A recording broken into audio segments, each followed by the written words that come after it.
دیکھیں ہے تو بلاوے پہ، ہمارا تو یہ عقیدہ ہے کہ وہاں جو بھی جاتا ہے وہ بلاوے سے جاتا ہے۔ پھر اس کو لوگ وہ کہتے ہیں کہ یار ہمیں کیوں نہیں بلایا، ان کو کیوں بلا لیا؟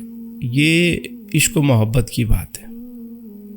مولانا جامی رحمۃ اللہ علیہ نے باوجود اس کے کہ وہ عشاق کے ایک اماموں میں سے ہیں، جی جی، لیکن مدینہ منورہ نہ جا پائے۔ واہ، حضرت عبد الرحمن جامی کو بار بار قافلے سے ہٹا دیا گیا، نکال دیا گیا۔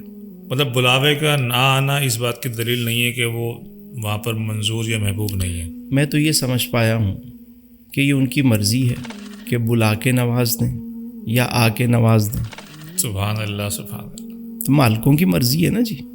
واہ کسی کو یہیں حضوری نصیب ہو جائے، واہ، جسے چاہا اپنا بنا لیا، جسے چاہا در پہ بلا لیا۔ سبحان اللہ سبحان اللہ، یہ بڑے کرم کے ہیں فیصلے۔ یہ بڑے نصیب۔ دیکھیں کسی کو نا عشق بلالی ملتا ہے اور کسی کو عشق اویسی ملتا ہے۔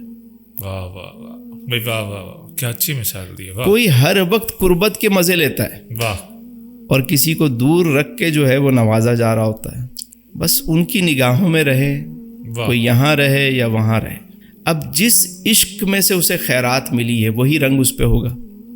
واہ کیا حضرت ویسے کرنی رضی اللہ تعالیٰ عنہ نے کبھی ملاقات کی بظاہر؟ واہ، اور سیدنا بلال حبشی ایک پل کے لیے الگ نہیں ہوتے تھے۔ عاشق دونوں، عاشق دونوں ہیں، دونوں امام ہیں۔ واہ واہ واہ، تو اب کسی کو خیرات اویسی ملی اور کسی کو بلالی ملی۔ واہ واہ، تو جو نہ جا پا رہے ہوں تو وہ دل اپنا ہرگز چھوٹا نہ کریں، بس ان یہ عرض کریں کہ حضور یہاں نواز دیں، حضور بس آپ کرم اپنی نگاہ میں رکھیں، بس ان کی توجہ رہے تو یہاں بھی وہ جو شعر ہے کہ عشق مصطفیٰ جس کے سینے میں ہے وہ کہیں بھی رہے مدینے میں مدینے میں۔